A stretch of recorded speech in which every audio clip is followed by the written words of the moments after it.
الله على سيدنا محمد وعلى آله وصحبه وسلم تسليما كثيرا كثيرا. اما بعد، قابل احترام بھائیوں، دوستوں، ساتھیوں، اللہ جل جلالہ عما نوالہ کے احسانات، اس کے انعامات، اس کو کوئی گن نہیں سکتا. اس نے بہت بڑا کرم فرما کر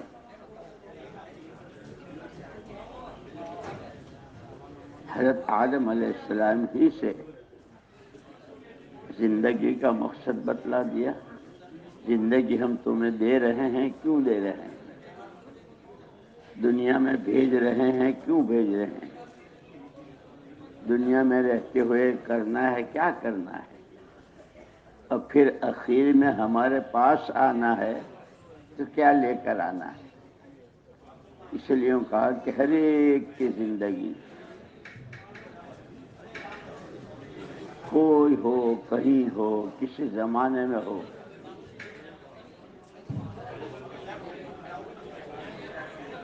ہر ایک کو زندگی کا ایک ہی مقصد دیا. زندگی دینے والے اللہ پاک کو راضی کرنا ہے. پھر کریم ایسے ہیں کہ اس کے اسباب بھی دے دیے. صرف اتنا حکم دیتے کہ راضی کرو، اور راستہ نہ بتاتے، سامان نہ دیتے. آدمی کو بھوک لگی ہے اور بھوک کا سامان نہ ملے تو کیسا بے چین ہو جاتا. پیاس لگے، پیاس بجھنے کا سامان نہ ملے تو کیسا پریشان ہوتا ہے. لیکن اللہ کی رضا، یہی اصل ساری زندگی کا خلاصہ ہے.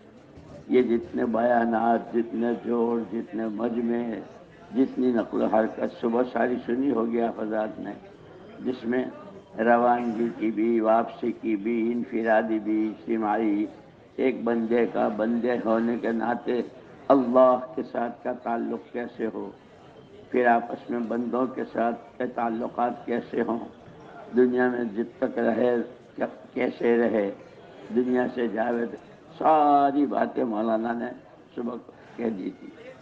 اور یہ بیانات کوئی آج کے نہیں ہیں. ہم آپ جب سے اللہ پاک نے اس راستے کی توفیق دی، اپنے گھروں میں بھی ماں باپ سے، دادا دادی سے سنی، علماء سے، محلوں میں، مسجدوں میں، مجمعوں میں، اجتماعات میں باتیں سنتے رہتے ہیں. بلکہ یہ جو ہمارا مجمع جو بلایا ہوا آیا ہے مختلف تمام صوبوں سے، اس لیے ہر صوبے کی ایک تعداد دی تھی، فلاں صوبے سے اتنے، فلاں صوبے سے اتنے. یہ جتنا مجمع آیا یہ تو ہے ہی اس کا. یہ خود بیانات کرنے والے، 6 نمبر بیان کرنے والے، ایمانی صفات، ایمانی مزاج، حیوانی مزاج، شیطانی مزاج، اس سب کو جانتے بھی اور بیان بھی کرتے ہیں. اس لیے کہتے ہیں کہ دنیا میں ہر آدمی چاہتا ہے امن سے رہے. جان اس کی جان، اس کا مال، اس کا ایمان، اس کی دنیا، اس کی آخرت، سب امن کے ساتھ. اس کا سامان بھی دے دیا. الذین آمنوا ولم یلبسوا ایمانہم بظلم اولئک لہم الامن. امن کا سامان اب پوری دنیا کو، کیونکہ قرآن جو ہے وہ ہدی للناس، جو آدم کا بیٹا، جو حوا کی بیٹی، اس کے نقصان سے بچنے، بد امنی اور خوف سے بچنے کا سامان یہ قرآن. ہر ایک چاہتا ہے آپ محبوب بن کر جیے. بھائی بھائی کا، شیخ نوکر کا، نوکر شیخ کا، مالدار غریب کا، غریب مالداروں کا، بیوی شوہر کی، شوہر بیوی کا، ہر ایک چاہتا ہے کہ آپس دوسرے کا محبوب بن کر جیے. ان الذین آمنوا وعملوا الصالحات، اس کا سامان بھی دے دیا، ایمان اور حکم والی زندگی، کہ جو بندہ جہاں جس وقت میں جس حال میں ہے اس حال کا جو اللہ کا حکم ہے اس کو حضور اکرم صلی اللہ علیہ وسلم کے طریقے پر پورا کرے. اس کا راستہ بھی دے دیا, اس کا سامان بھی دے دیا. برکت والی روزی چاہتے ہیں اور خوب چاہتے ہیں, اس کا راستہ بھی قرآن نے دیا. وَلَوْ أَنَّ أَهْلَ الْقُرَىٰ آمَنُوا وَاتَّقَوْا لَفَتَحْنَا عَلَيْهِمْ بَرَكَاتٍ مِّنَ السَّمَاءِ وَالْأَرْضِ. بستیوں میں, آبادیوں میں, گاؤں میں, گلیوں میں رہنے والے مرد و عورت دو کام کر لیں, اللہ کا ڈر پیدا کر لیں, اللہ کی ذات و صفات پر ایمان بنا لیں, تو ہم وعدہ کرتے ہیں کہ زمین و آسمان کی برکتوں کے دروازے کھول دیں گے. لیکن یہ سب کے ساتھ یہ کہ تو بہت تھوڑے دن کی بات ہے. یہاں تو کسی کو رہنا نہیں, جانا سب کو ہے, کہ پھر آخرت میں کیا ہوگا کہ وہاں تو جنت الفردوس. اسی لیے حکم بھی دیا کہ جب بھی اللہ سے جنت مانگو تو جنت الفردوس مانگو. بہرحال میرے بھائیو, یہ سب کرنے کی چیزیں ہیں. جو چیز کرنے کی ہوتی ہے وہ کرنے ہی سے ہوتی ہے, تقریروں سے نہیں ہوتی. خود تقریر کرنے والے کے لیے بھی اور سننے والوں کے لیے بھی. بھوک لگی, یہ سارا مجمع کھاوے اور میں نہ کھاؤں, مجھے بھوک لگی ہے تو سارا مجمع کے کھانے سے میرا پیٹ بھر جائے گا.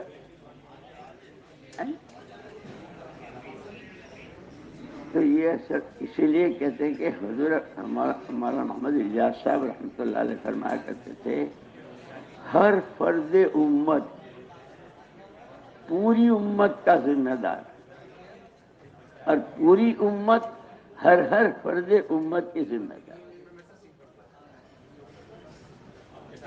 مثالوں سے سمجھایا گیا.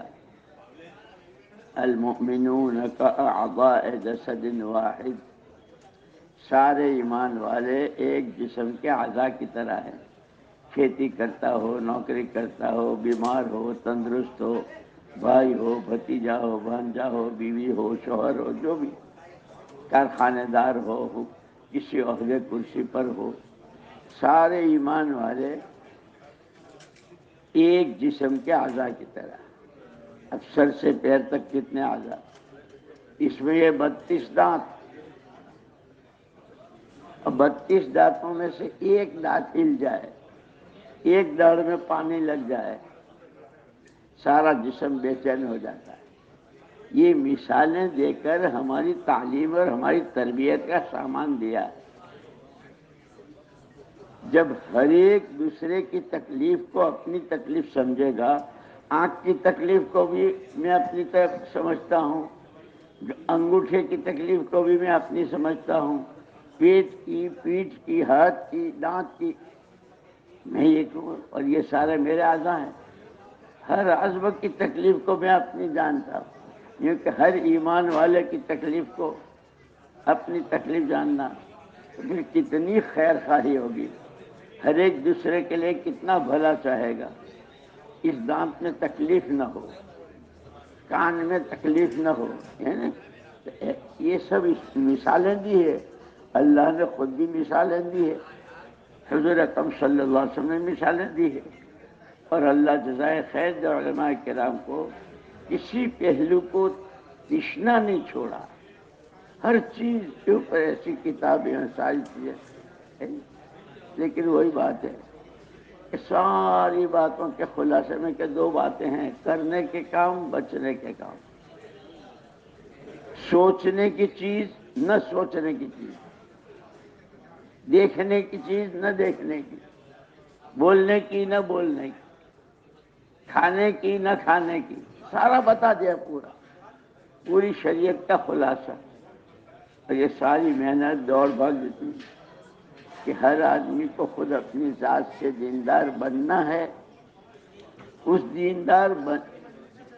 دینداری کا سامان بھی دے دیا کہ یہ احکامات ہیں, یہ کرنے کے کام, یہ بچنے کی چیز ہے. اب بعض دواؤں کے لوگ خاص سے بتا دیں, بعض پھلوں کے خاص سے بتاتے ہیں, بعض چیزوں کی, یہ کہتے ہیں دن میں ایک سیب کھا لو تو اس جسم کو جتنا آئرن، جتنا کیلشیم، جتنی شوگر، جتنا جو کچھ ہے ایک سیب میں ہے۔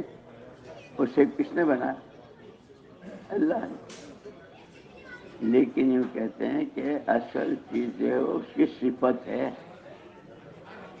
جیسے پھلوں کے مارکیٹوں میں پھلوں کو کیسے سجاتے ہیں پھل والے، سیبوں کو ایسی شکل میں سجاتے ہیں کہ راستے چلتا آدمی، یعنی وہ کوئی سیب خریدنے نہیں گیا ہے، وہ تو اپنے کام سے جا رہا ہے، لیکن نظر پڑ کر یار یہ چھوڑنے جیسا نہیں، منہ میں پانی آ جاتا ہے۔ یہ دعوت کی عظیم الشان محنت ایسی ہے کہ اس کے ذریعے اعمال کا ماحول ایسا بنے کہ جس نے کبھی سوچا بھی نہ ہو، جو اس کو دیکھتا بھی سنتا بھی نہ ہو، اس کے بھی منہ میں پانی آ جائے کہ اس کا نام ہے زندگی۔ جیسے میں سنایا کرتا ہوں کہ ایک مرتبہ میں کمرے میں بیٹھا تھا، فرانس کا ایک نوجوان آیا، نو مسلم تھا۔ میں نے بھائی تو نے کلمہ کیسے پڑھ لیا؟ تو اس نے کہا کہ میں محمد الرسول اللہ صلی اللہ علیہ وسلم کی سیرت پڑھتا رہتا تھا غیر مسلم، لیکن آپ کی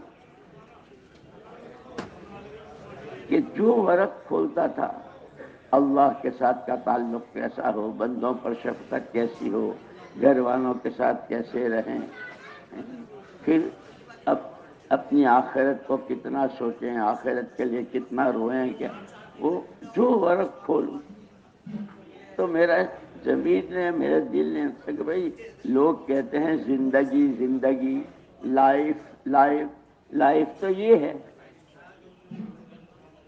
جیسے اماں حضرت عائشہ صدیقہ رضی اللہ تعالیٰ عنہ سے صحابہ کرام رضوان اللہ تجمعین کی جماعت نے پوچھا تھا کہ اماں جی آپ ہمیں حضور اکرم صلی اللہ علیہ وسلم کے اخلاق بتائیے، تو فرمایا تھا کہ تم لوگ قرآن نہیں پڑھتے ہو؟ اماں جان قرآن تو پڑھتے ہیں۔ فرمایا کہ جو قرآن کے صفحات میں ہے وہ زندگی کے لمحات میں ہے، جو کتاب میں ہے وہ زندگی میں ہے، جو قرآن میں ہے وہ زندگی میں ہے۔ بندے کا بندہ ہونے کی حیثیت سے اپنے اللہ کی ذات کے ساتھ کا تعلق کیسا ہو، پھر وہ تعلق، اسی کا نام ایمان، کہ وہ ایمان کیا چاہتا ہے، اس کے تقاضے کہ مومن کیسا ہو، مومن اپنے گھر میں، مومن اپنی خلوت میں، مومن مجمع میں۔ اس لیے صحابہ کرام رضوان اللہ تعالی اجمعین جو ہم کو نمونہ دیے گئے کہ بھئی یہ نمونہ ہے، ان کو سامنے رکھ کر چلو۔ صبح بہت مولوی صاحب نے اس کی تفصیل بیان کی تھی کہ ہر آدمی صحابہ قربانیوں میں بھی، محنت میں بھی، مجاہدوں میں بھی، نمازوں میں، عبادات میں، اخلاق میں، ہر چیز میں صحابہ نمونہ ہے۔ تو صحابہ کہ ان کی خاص صفت تھی کہ ان کی خلوت اور جلوت، وہ اندھیرے میں ہیں، تنہا ہیں، اس وقت جو ان کا حال ہے مجموع میں بھی وہی ہے۔ جتنے وہ مجموع میں نظر آتے ہیں، یا ابو بکر عمر ہیں، یا عثمان و علی ہیں، عمرو بن عاص ہیں، خالد بن ولید ہیں، عبداللہ بن مسعود ہیں، ابو ہریرہ ہیں، عبداللہ بن عباس ہیں، یہ حضور کے چچا حضرت عباس ہیں، یہ سارے صاحب مہاجرین و انصار کے مجمع میں ہم ان کی سیرت جتنا وہ سب کے سامنے آئے۔ ہم جو کتاب ہم پڑھتے ہیں کہ حیات صحابہ میں، حیات صحابہ میں وہ جتنا سامنے آئے زندگی کے جس شعبے میں،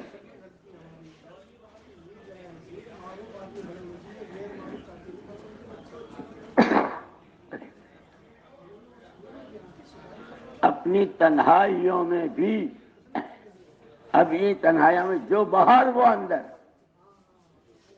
اسی لیے وہ کہتے ہیں جب کوئی آدمی کسی کو دھوکہ دیتا ہے یا کسی کے ساتھ کہتا کچھ ہے کرتا کچھ ہے، تو کیا کہتے ہیں؟ ہاتھی کے دانت دکھانے کے اور ہوتے ہیں، ہاتھی کے دانت کہ وہ دو باہر نکلے ہوئے، وہ ہاتھی دانت کی تو کنگھیاں بنتی ہے، ہاتھی دانت کے تو بٹن بنتے ہیں، ہاتھی دانت کے تو، لیکن جو اندر کے ہیں نا وہ ایسے چبانے کے ہوتے ہیں کہ پورے درخت کو اکھیڑ کر پھینک دیں، ظاہر اور باطن۔ اس لیے صحابہ کی سب سے اونچی صفت جتنا سب کے سامنے آئے اتنا ہی وہ تنہائی میں اپنے اور اللہ کے ساتھ، اور بلکہ اللہ کے ساتھ کے تعلق کی وجہ سے اور دوسرے سادے الفاظ میں ان کی اپنی خلوت کے صحیح ہونے سے وہ ان کی ساری جلوت سامنے آئی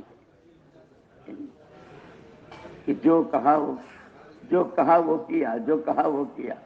ہمارا یہ مجمع خاص طور پر جو ہر 2 مہینے میں اس طریقے سے بلایا جاتا ہے، آتا ہے، باتیں ہوتی ہے، بیانات ہوتے ہیں، اور یہ کوئی ابھی 2 مہینے کی 4 مہینے کی بات نہیں ہے، اب اس محنت کو، اس چلت پھرت کو 100 سال ہو گئے، اور کیسے کیسے وہ ہمارا کابل، کیسے مجاہدے، کیسی قربانیاں، کیسی نمازیں، کیسا اللہ کا تعلق، کہ جو چیز صحابہ میں، کہ بعض صحابہ بھی صحابہ کی دعا سے ڈرتے تھے، بھائی بد دعا مت کرنا، ہمارا کابل میں کہ کوئی بات نہیں، ہم دعا کریں گے، اللہ سے کہہ دیں گے۔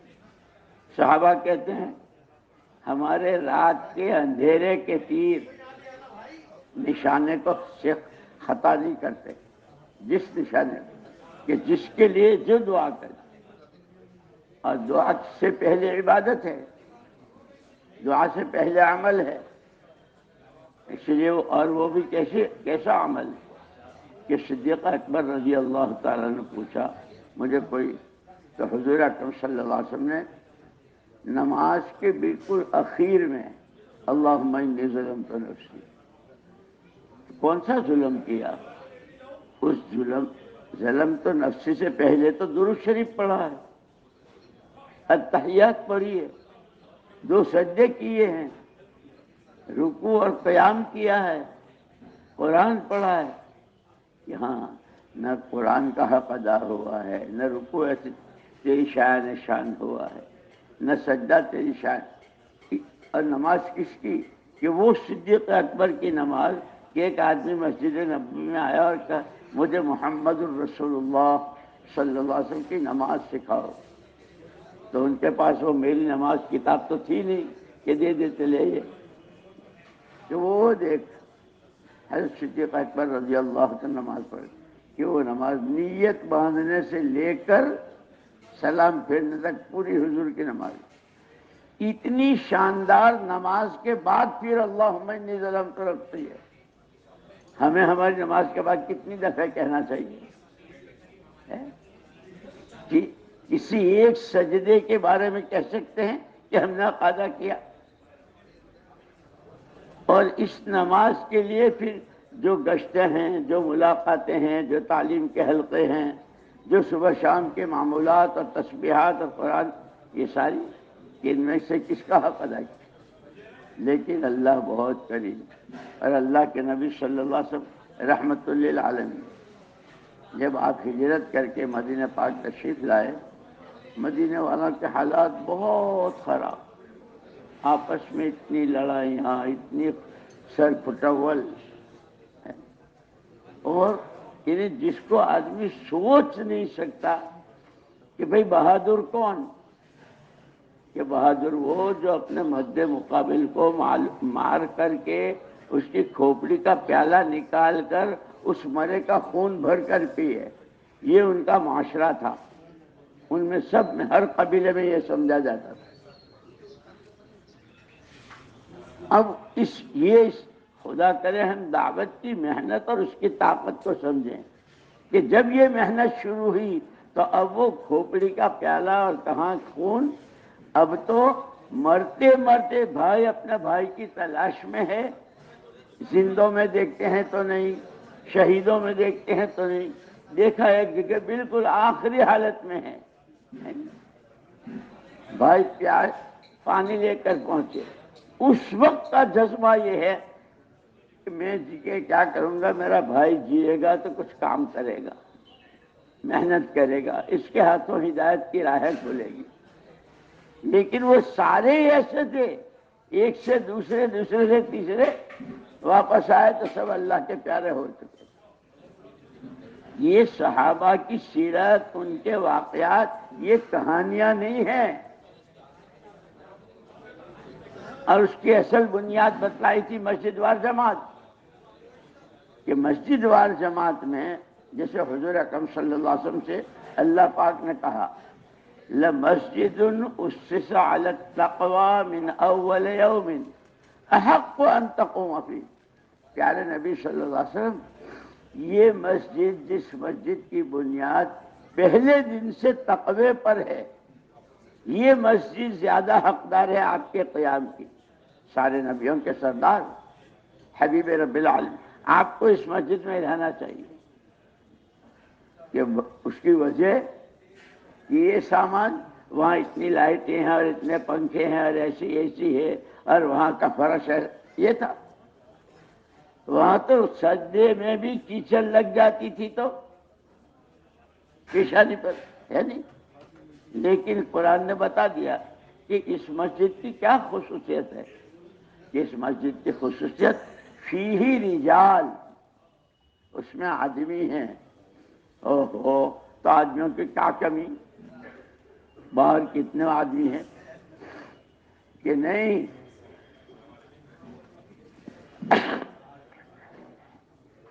فیہ رجال، اس میں آدمی ہیں. کہ بھئی ایسے کیسے آدمی ہیں؟ کیا ہمارے سب کے 2 ہاتھ ہیں اور ان کے 4 ہیں اس مسجد والے کے؟ ہماری 2 ٹانگیں کیا ان کی 6 ہیں؟ نہیں، سر سے پیر تک تو اسی طرح. ان کی اندر کی بات یہ ہے یحبون ان یتطہروا، ان کے دل کو لگی ہوئی جو چیز ہے، ان کے دل کو لگی جو چیز ہے وہ ہے ہم پاک ہو جائیں. اور یتطہروا سے ہمارے علماء جو عربی کی نحو اور گرامر وغیرہ پڑھتے ہیں وہ جانتے ہیں کہ یتطہروا میں کتنا زور ہے، کتنا زور ہے کہ ہم کسی طرح پاک ہو جائیں. دل ہمارا پاک، نیت ہماری پاک، جذبہ ہمارا پاک، سوچ ہماری پاک، بدن ہمارا پاک، کپڑے ہمارے پاک. اور یہ صرف مسجد تک نہ رہے، اسی پاکیزہ زندگی کو لے کر مسجد سے باہر، گلی میں، گھر میں، محلے میں، گاؤں میں، بستی میں. اس لیے کہا جیسے حضور پاک صلی اللہ علیہ وسلم کی ذات تمام ذاتوں کے لیے نمونہ، ایسے آپ کی مسجد دنیا بھر کی تمام مسجدوں کے لیے نمونہ. کعبے کے ساتھ تو اللہ کی نسبت تھی، وہ اللہ کا گھر. مولانا یوسف صاحب رحمۃ اللہ علیہ فرمایا کرتے تھے اس کعبے کے ساتھ تو اللہ نے اپنی نسبت سے جس قدرت کے مظاہرے کیے، لیکن یہ پوری امت کے سامنے آئے، پوری امت ان بنیادوں پر آ جائے، اس کے لیے اپنے نبی سے ہجرت کروائی اور وہاں مسجد بنوائی. پھر اس مسجد کے راستے سے جب کچھ کعبے والی بنیادوں پر چلے تو اس مسجد نبی والوں کے ساتھ بھی وہ سارا سب کچھ ہوا جو کعبے کی بنیاد ڈالنے والے حضرت ابراہیم علیہ السلام اور ان کے گھر والوں کے ساتھ ہوا. اور پھر مثال دیتے تھے کہ جیسے مسجد گاؤں میں بہت بالکل پھوس کی، کچی، نہ اس میں رنگ روغن ہے، نہ ٹائلس ہے، نہ فرش ہے، کچھ نہیں. لیکن اگر وہ مسجد اعمال کے اعتبار سے وہ مسجد والے جیسے کہتے ہیں کہ یہ جو ہمارا ماہانہ جوڑ ہوتا ہے مسجد وار جماعتوں کا، اس لیے بار بار کہتے ہیں کہ خالی 10 آدمی 5 آدمی نہیں، مسجد کا ہر ساتھی اس میں کہ وہ اپنی ساری محنت لے کر، جذبات لے کر، فکریں لے کر آ رہا کہ اس مسجد کو نمونہ قرار دیا. ہمارے یوسف صاحب رحمۃ اللہ علیہ فرماتے تھے کہ جیسے تمہارا ریڈیو ہے نا، ریڈیو، اس میں اسٹیشن ہوتے ہیں، فلاں جگہ کی تراویح سننی ہے، فلاں جگہ کی خبریں سننی ہے، فلاں جگہ اس کا نمبر، اس نمبر کے ملانے میں اگر ایک سوئی کے برابر کا فرق رہ گیا تو سنی کہیں کی ہے، آ رہی ہے کہیں کی۔ فرماتے تھے کہ اگر ہماری مسجدیں اعمال کے اعتبار سے، قربانیوں کے اعتبار سے، محنت اور اخلاص اور نیت کے اعتبار سے، ہر ایک کی صلاحیت کو صحیح ٹھکانے کے لگانے کے جذبے کے اعتبار سے مسجد نبوی کے نمونے پر آ جائے تو جیسے ریڈیو گھر کی چھت پر ہو تو وہاں سن لو، گھر کے کونے میں ہو تو وہ نمبر مل گیا سن لو، جنگل میں ہو تو وہاں سن لو، کہ پھر یہ مسجدیں جیسی بھی ہوں گی، اور جب مسجد والوں کو یہ ان کی خلوت، ان کی جلوت، ان کے معاملات، ان کی عادتیں، ان کے اخلاق، ان کے اندر کا خوف خدا کوئی دیکھے نہ دیکھے، کسی کو پتا چلے نہ چلے، میں نے جس کو اللہ مانا ہے وہ سمیع بھی ہے، بصیر بھی ہے، علیم بھی ہے، کہ جب یہ جتنا اس سے ہوگا کیونکہ اس کے اعتبار سے اللہ کی مدد آئے گی، اور اللہ کی مدد کے بعد پھر کسی مدد کی ضرورت نہیں۔ بہرحال میں نے یاد کیا میرے دوستو کہ جتنا ہم کہتے ہیں سنتے ہیں، اور کوئی آج کی بات نہیں، برسوں سے جو بہت سے تو اس میں ایسے ہیں کہ وہ پیدا ہی ہوئے تبلیغ والے کے گھر میں، اس کے دادا بھی، اس کے ابا بھی، اس کے چچا بھی، اور اس کے بھائی بھی، وہ سب کام میں لگے ہوئے، نمازوں کے پابند، ذکر کے پابند، سالانہ اور ماہانہ وقت لگانے کے پابند، پھر گھر کی عورتیں بھی۔ تو یہ کوئی نئی باتیں نہیں ہے، اس سب کا تعلق اصل میں کرنے سے ہے۔ اسی لیے جیسے ڈاکٹر صاحب جو بھی ان کے پاس جاتا ہے، جو بھی ڈاکٹر کے پاس جاتا ہے، ڈاکٹر صاحب تھرمامیٹر لگاتے ہیں، تھرمامیٹر لگا کے بتاتے ہیں اتنا بخار ہے، یہ ٹیمپریچر ہے۔ پھر اور آگے کی جو تحقیقات ہوتی ہے، شوگر ایسی ہے اور کولیسٹرول ایسا ہے، وہ ساری چیزیں بتائیں، لیکن خود ڈاکٹر صاحب کو ہو تو یہ سارے ڈاکٹر ہیں امت کو بتانے والے، عقیدے میں پختگی کتنی ہے، اللہ کی ذات و صفات پر ایمان، اللہ ہی سے اور کسی سے کچھ نہیں، یہ سارے ڈاکٹر ہیں۔ جیسے ڈاکٹر مریضوں کا تھرمامیٹر لگا کے دیکھتا ہے، اور ڈاکٹر صاحب کو بخار ہو تو ان کو نہیں دیکھتا، ڈاکٹر اپنا بخار نہیں دیکھتا، ڈاکٹر اپنی شوگر نہیں دیکھتا، یہ سارے ڈاکٹر ہیں امت کے اپنے اپنے صوبوں میں، اسی لیے تھرمامیٹر لے کے جائیں۔ جیسے میں کہا کرتا ہوں کہ مولانا محمد الیاس صاحب رحمۃ اللہ علیہ نے یہ کہا کہ ہماری اس چلت پھرت سے مقصود اللہ کے ہر غیر کا تاثر دل سے نکل جائے، اللہ کی عظمت آ جائے، چیزوں کا جو دنیا بھر میں پھیلی ہوئی ہے اس کا شوق دلوں سے نکل کر اعمال نبوت کی رغبت اور شوق پیدا ہو جائے، اور دنیا اور اس کی رنگ ریلیاں اور زیب و زینت، اس کے مقابلے میں وہ آخرت کے انعامات۔ اسی لیے یہ جو ہماری فضائل کی کتابیں ہیں نا، فضائل اعمال، فضائل صدقات، یہ یوں نہیں ہے، عمل کی قیمت بھی بتائی ہے، صرف کھڑے ہو اللہ کے سامنے، اس قیام پر اللہ کتنے خوش ہوتے ہیں، پوری سب کو دیکھ کر اللہ کتنے خوش ہوتے ہیں، اور بندہ جب سجدے میں ہوتا ہے، بندہ جب سبحان اللہ کہتا ہے، یہ سارے عملوں کے فضائل۔ تعلیم کا حلقہ اٹھنے سے پہلے مغفرتوں کا اعلان، تو یہ یوں نہیں ہے سن لیا یہ تو ہم سنتے رہتے ہیں اور یہ تو اب ہم کو یاد ہو گئی، نہیں، دیکھنا ہے کہ یہ فضیلت جب میں سجدہ کرتا ہوں تو مجھے اس کا دھیان کتنا آتا ہے کہ میں اللہ کے قریب ہوں۔ حدیث میں ہے نا، اسی میں فضائل میں، بندہ سجدے کی حالت میں سب سے زیادہ قریب اللہ ہے۔ میں جب سجدہ کرتا ہوں تو مجھے اس کا دھیان کتنا آتا ہے.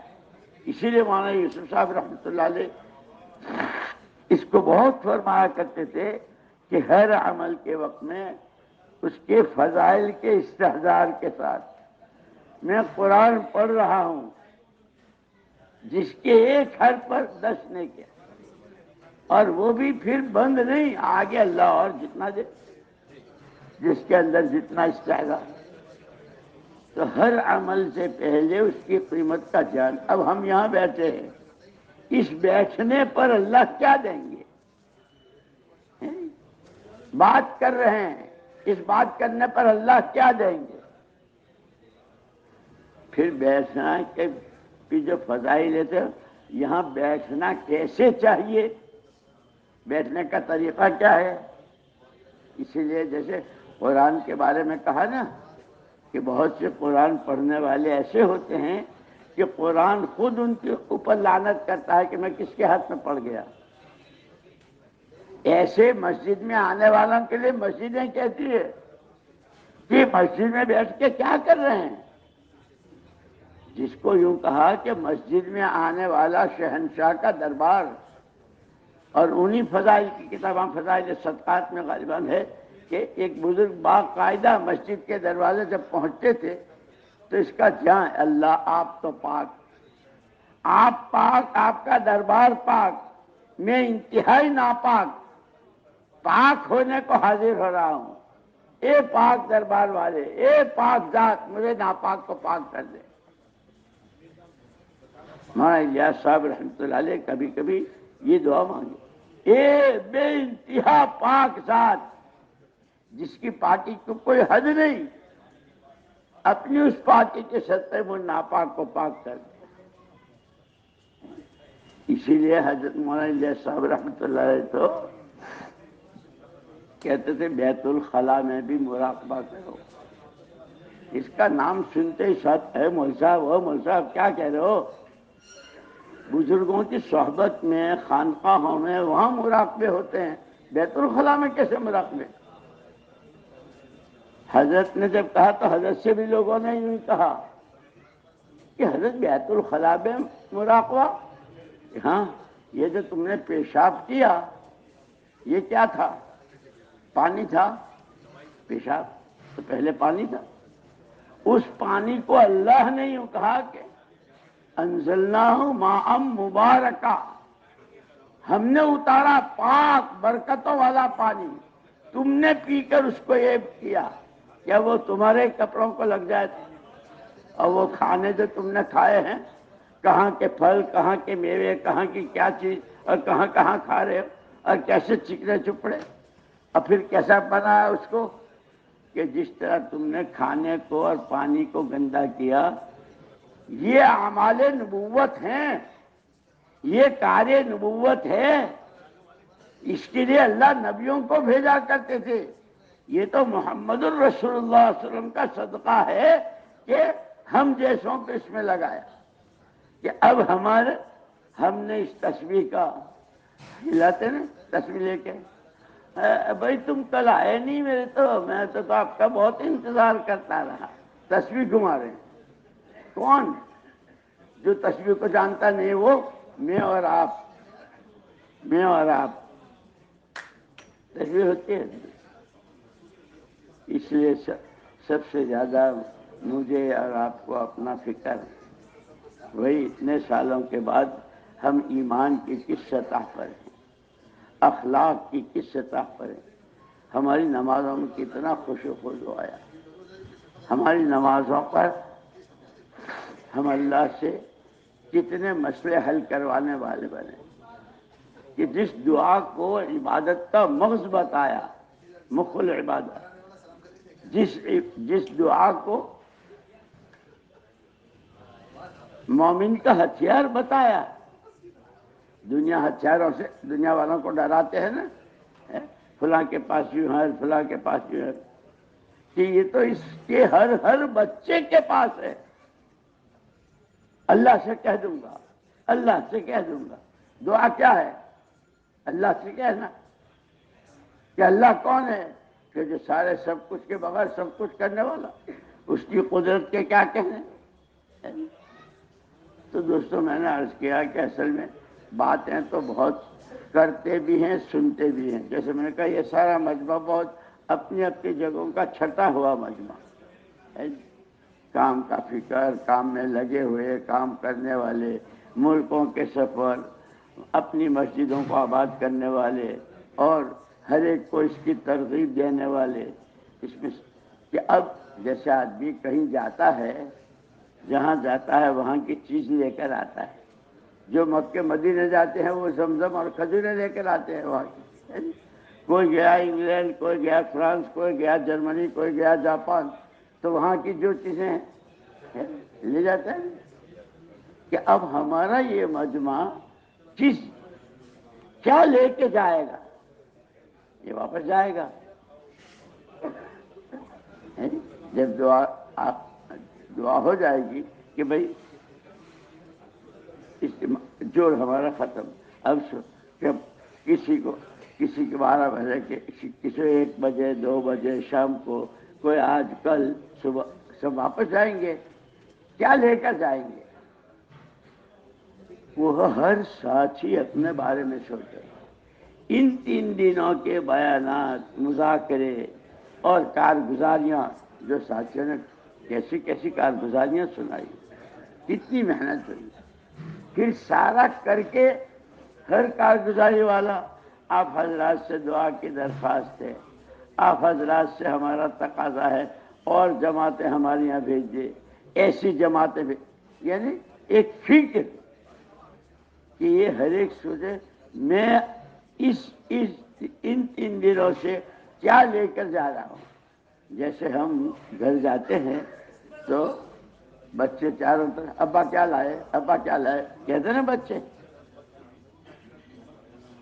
ہمارا اندر، اور اسی لیے کہا قوا انفسکم واہلی، اپنا بھی اور گھر والوں کا بھی ذہن ایسا ایک ہو کہ ان کو بھی انتظار ہو کہ اس جوڑ سے جو آپ گئے ہیں، پچھلے میں بھی گئے تھے اور وہاں سے بھی،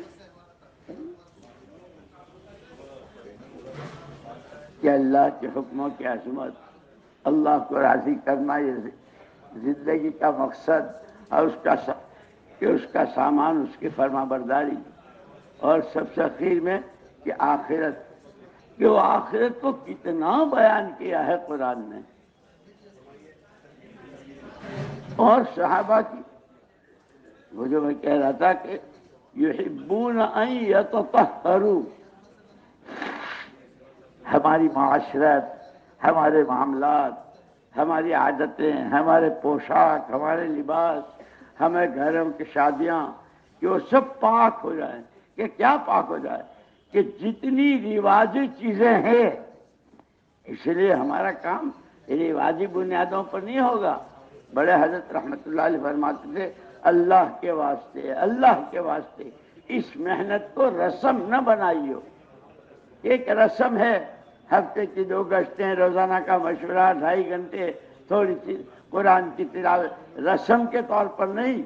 یہ وہ اعمال ہیں جو خود حضور اکرم صلی اللہ علیہ وسلم نے اپنی ذات سے کیے، اور اس کے ہر عمل میں ختم نبوت والی روحانیت، تمام نبیوں کی روحانیت، تمام نبیوں کی نورانیت، تمام نبیوں کے ساتھ اللہ کی جتنی مددیں، وہ ساری یکجائی حضور کی ذات بابرکت میں، اور حضور پاک صلی اللہ علیہ وسلم والی ساری برکتیں حضور والے اعمال میں.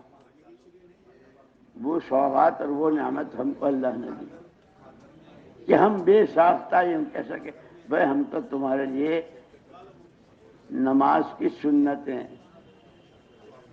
تہجد کہ یہ نسخہ لے کر آئے ہیں کہ بہت بیماریاں اور بہت یہ اور وہ یوں فرمایا کہ تہجد پڑھا کرو، جسم کی تندرستی ہے اور گناہوں سے روک ہے. یہ سامان لایا ہوں. قرآن کی تلاوت کرنے والا اللہ سے باتیں کرتا ہے، اور نمازی کے بارے میں المصلی یناجی ربہ، نمازی تو اپنے رب سے چپکے چپکے چپکے چپکے باتیں کرتا ہے. اللہ پاک آپ تو ایسے ہیں، آپ تو ایسے ہیں، آپ تو ایسے ہیں، اور میں آپ کی مانوں گا، آپ ہی سے مانگوں گا، اور مجھے ہدایت دے دیجئے، مجھے یہود و نصارہ جن پر آپ کا غضب ہوا، جو راستہ ہی بھول گئے، بھٹک گئے، ان سے بچائیے۔ یہ نمازی کہہ رہا ہے اللہ سے جب سورہ فاتحہ پڑھتا ہے تو، لیکن ہم کو اس کا دھیان نہیں آتا ہے۔ ہم تو ٹیپ ریکارڈر کی طرح الحمد سے شروع ہوتی ہے اور ضالین کے بعد اتنی لمبی ہوتی ہے کہ وہ ضالین سے کیا مقصود ہے وہ ذہن میں ہی نہیں رہتا، صرف آواز بس ہو گئی ضالین۔ حالانکہ وہ غضب کے جو اسباب تھے یہود میں کہ جب بھی جہاں بھی جس وقت بھی قیامت تک ان پر اللہ کا غضب ہی غضب ہے، اس سے بچنے کی دعا مانگ رہے ہیں، اس کو چپکے اللہ سے کہہ رہے ہیں۔ اس کا دھیان اس لیے کہ اگر یقین اللہ کی ذات و صفات پر، اللہ کے وعدوں پر یقین کے ساتھ عمل، وعیدوں کے خوف کے ساتھ گناہوں سے بچنا۔ وہ ایک صحابی نے وظیفہ مانگا تھا حضور اکرم صلی اللہ علیہ وسلم، مجھے کوئی نصیحت، مجھے کوئی وظیفہ۔ فرمایا کہ اتق المحارم تکن اعبد الناس، جتنی چیزوں کو اللہ نے حرام کہا ہے وہ اللہ جزائے خیر دے، ہمارے علماء نے ہندی کی سندھی کر دی ہے، ایک ایک چیز، لقمے کی، کمائی کی، پوشاک کی، گھر کی شادی کی، اولاد ہو رہے تو اولاد کی، بیوی ہے تو بیوی، ان میں کون سی چیزیں حرام ہیں، بال کی کھال نکال دی کہ اس سے بچا رہے تو سب سے بڑا عابد ہو۔ جب سب سے بڑا عابد ہوگا تو کیا ہوگا کہ زندگی کا مقصد یہی ہے، بندے ہو، معبود کی عبادت کرنا زندگی کا مقصد، اور وہ عبادت ایسی ہو کہ وہ اللہ راضی ہو جائے، اس کے راستے بتلائے۔ یعنی مولانا محمد الیاس صاحب رحمۃ اللہ علیہ فرماتے تھے نا اس محنت کے بارے میں کہ اللہ نے ہم کو قرن اول کا ہیرا دیا۔ کیا دیا؟ قرن اول کا ہیرا۔ صحابہ کیسے تھے؟ جہالت میں، شرک میں، ظلم میں، زیادتی میں، ہر برائی اپنی انتہا کی۔ اس محنت کی برکت سے کیا ہوئے؟ لیکن چونکہ کام بہت سادہ ہے، سادہ اور آسان، اور ہماری عادت ہو گئی خاص طور پر یہ قسم جو ہے، کوئی نکتے کی بات بیان کرو، کوئی ایسی گہری بات کہو، اور کیسے کوئی لچھے دار بات کرو، ہم اس کے عادی ہیں۔ فرمایا تھا ہمارے حضرت جی مولانا انعام الحسن صاحب رحمۃ اللہ علیہ فرماتے تھے اس کی سادگی ہی، اس محنت کی سادگی، ہر ایک گشت کرے، ہر ایک تعلیم کرے، ہر ایک نماز پڑھے، اور وہ جس نوعیت کا بھی آدمی ہے کہ اس کی ذمہ داری ہے کہ اس کی سادگی خود حجاب بنی ہوئی ہے۔ ہاں تو یہ گشت تو سبھی کرتے ہیں، ٹھیک ہے، یہ ہم تو خواص ہیں، ہم تو پرانے ہیں، ہم تو ذمہ دار ہیں کہ گئے۔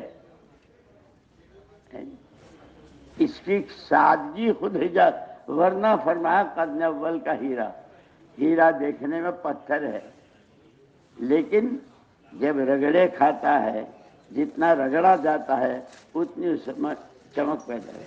کہ اس محنت میں چلنے والے جو جتنا مجاہدوں کے ساتھ، قربانی کے ساتھ، اخلاص کے ساتھ، یکسوئی کے ساتھ، ہر ایک کا بھلا چاہتے ہوئے اپنی صبح سے شام تک کی ساری خلوت جلوت کا اور اپنا روزانہ سونے سے پہلے محاسبہ، آج وقت نبی کے لگائے باغ کو پانی پہنچانے میں کتنا لگا، جسے ایمان کی جڑیں مضبوط، پیسہ اس میں کتنا خرچ ہوا، کتنوں کو ادھر متوجہ کیا، بھائی تم ہی 2 بالٹی ڈال دے، تم جیسے ہماری جماعتیں دیہات میں جماعتوں، اب وہاں اس وقت میں یہ سارے نل اور وہ نہیں، ابھی بھی دیہاتوں میں ہے کہ وہ بانگی صاحب جو ہیں مؤذن، وہ کنویں سے ڈول اور اس سے وہ بھرتے ہیں اس کا اور پانی سے وضو کرتے ہیں.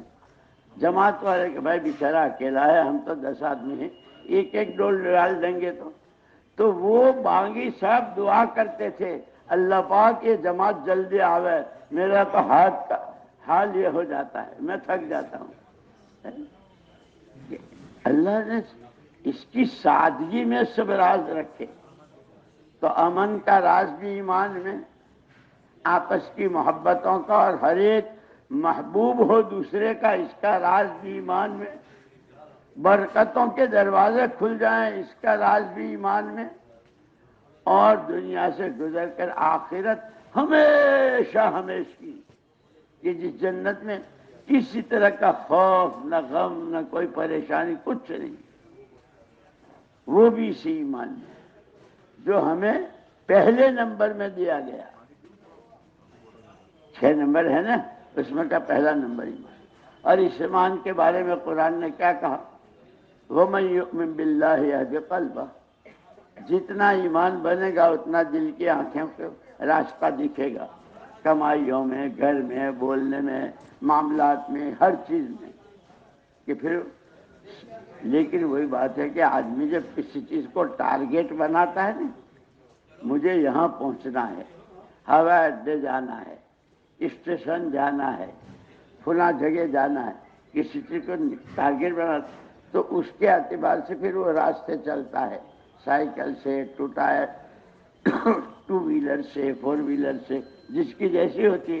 کیونکہ ایسے ہی اللہ کو راضی کرنا ہے، آخرت بنانی ہے کہ اب یہ راستہ یہ ہے، ان ھذا صراطی مستقیما، کہ میرا راستہ بالکل سیدھا ہے، صاف ستھرا، سیدھے چلے آؤ. اب ہر ایک چلے گا اپنی اپنی. اسی لیے کہا کہ زیادہ جوش میں بھی نہ آؤ کہ ایک آدمی بھاگا اور بہت زور سے بھاگا، تھوڑی دیر میں تھک گیا، بیٹھ جائے گا. ہلکی چال، حضور نے فرمایا القصد القصد، تب درمیانی چال. مسجد کو بھی وقت دینا ہے، گھر والوں کو بھی وقت دینا ہے، تسبیح تلاوت کو بھی وقت دینا ہے، آنے والی جماعتوں کو بھی وقت دینا ہے، ان کے ساتھ رہ کر کے کام کرانا ہے. وہ تو آپ کی جگہ میں اجنبی ہیں، وہ تو جانتے نہیں ہیں آپ کے یہاں 4 مہینے والے کتنے ہیں، چلے والے کتنے ہیں، علماء کتنے ہیں، سال لگائے ہوئے کتنے، ان کو وہ تو نہیں جانتے. اب جب مقامی ساتھی ان کے ساتھ لگیں گے کہ ان کو بھی وقت دینا ہے، اپنی مسجد کو وقت دینا ہے، آنے والی جماعتوں کو استعمال کرنا ہے، اور پھر وہ ان کو استعمال بھی ان کی حیثیت سمجھ کر، یہ نہیں کہ سب کو ایک ڈنڈے ہانکو اور ایک ہی جذبے سے نہیں. علماء ہیں، علاقوں کے ذمہ دار ہیں، کوئی اپنی قوم کا، کوئی اپنی برادری کا ہے، کہ ان کی حیثیت کے اعتبار سے ان کا استعمال اور اکرام. اسی لیے حضرت جی رحمۃ اللہ علیہ نے سب سے آخری جو بیان کیا انتقال سے پہلے، وہ ساتھیوں کو بھائی کارگزاریاں تو ساری چاروں طرف سے آتی ہے، ملکوں سے بھی آتی ہے، اور خود اپنے ملک کی، وہ پورے ملک کے پرانوں کا جوڑ تھا بنگلے والی مسجد میں.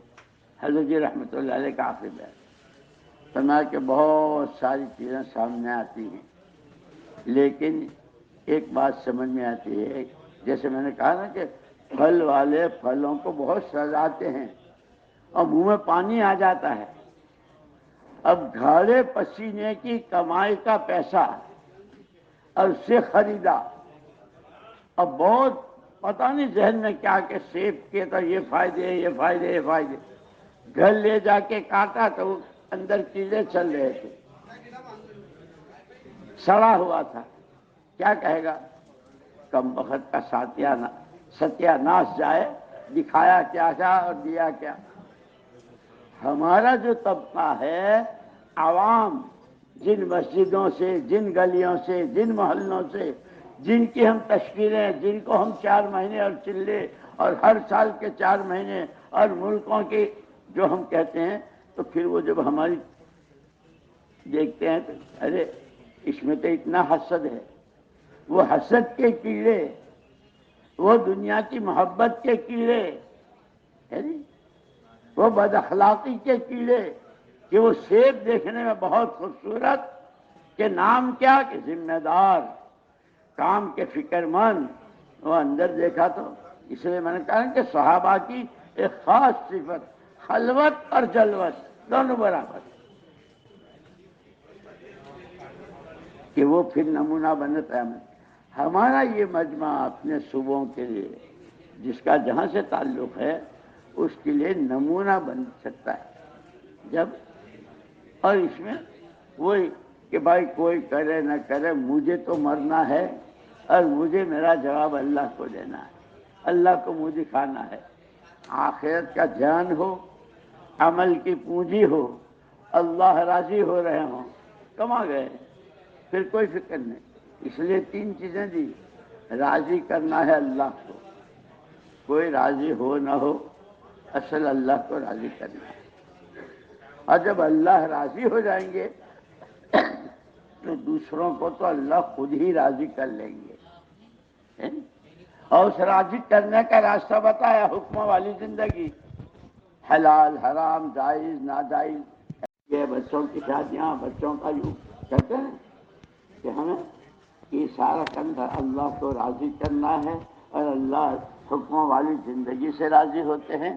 اور اس کا آخری انجام کیا؟ آخرت، کیا آخرت بن جائے.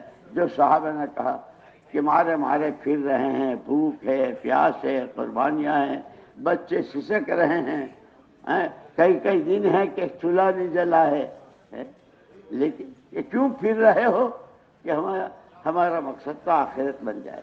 یہ حیات الصحابہ، ایک آیت صحابہ، فضائل قرآن، فضائل نماز، فضائل ذکر، فضائل تبلیغ، مسلمانوں کی پستی کا واحد علاج، اور اسی طرح رمضان میں فضائل رمضان، پھر رمضان کے بعد حج، فضائل حج. یہ کتابیں اتنی جامع ہیں، اور اس کی حدیثیں اور روایتیں وہ خاص طور پر ہمارے اس طبقے کو، جو میں کہہ رہا ہوں مجھ سے لے کر ہمارے ہر ساتھی کو اپنے بارے میں کہ یہ حدیث میرے اندر کتنی، میں اس حدیث پر عمل کس فضیلت کی لالچ میں، اللہ مجھے یوں دیں گے، اللہ مجھے یوں دیں گے، اللہ مجھے. کوئی انسان تو کہہ کر کے اپنی بات سے مکر سکتا ہے، لیکن اللہ پاک یہ تو وعدوں کا سچا ہے، اور اس نے وعدہ کیا ہے ہم پیغمبروں کی اور ایمان والوں کی، دنیا میں بھی اور آخرت میں بھی. اب جب اللہ مدد کریں گے تو کیسے کریں گے؟ وہ جس شان کا اللہ ہے اس شان سے اس کی مدد، اس کی شان کے آگے کسی کی شان ہے، اس کی بڑائی کے آگے کسی کی بڑائی ہے. اسی لیے حضرت نے فرمایا تھا بھائی چیزیں ساری سامنے آ رہی ہے، جی چاہتا ہمارے ساتھی کوشش کر کے اپنے میں ان صفات کو پیدا کرے. اور 5 صفتیں بتائی تھی: تقوی، توکل، تواضع، تحمل اور اخلاص. اور پھر اس کی تفصیل فرمائی. تقوی کہ حضرت ابی بن کعب رضی اللہ تعالیٰ عنہ سے حضرت عمر رضی اللہ تعالیٰ عنہ نے پوچھا تھا، بھائی یہ تقوی یہ کیا ہے؟ تو انہوں نے کوئی تقریر نہیں کی. ایک آدمی کے دونوں طرف کانٹے دار باڑ، اور کانٹے بھی نوکیلے، ہوا بہت تیز، اور کپڑا جو پہنا ہے بہت باریک، جانا اس کنارے سے اس کنارے تک، کیا کرے گا کہ وہ تو چاروں طرف سمجھے. بھائی یہی تقویٰ ہے. خواہشات کی ہوائیں بہت، اپنا ایمان بہت کمزور، اپنا تقویٰ بہت کمزور، اپنی نظروں کا دیکھنا، زبان پر قابو بہت کم، کہ اپنے آپ کو ساری لایانی بیکار ساری چیزوں سے سمیٹتے ہوئے اس کنارے تک کہ وہ آخرت ہے.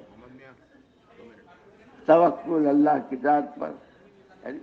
اس لیے دوستو میں نے عرض کیا کہ سارا ہم سنتے ہیں، بیان کرتے ہیں، اصل مسئلہ تو کرنے کا ہے. اللہ مجھے بھی توفیق نصیب فرمائے، آپ کو بھی توفیق نصیب فرمائے.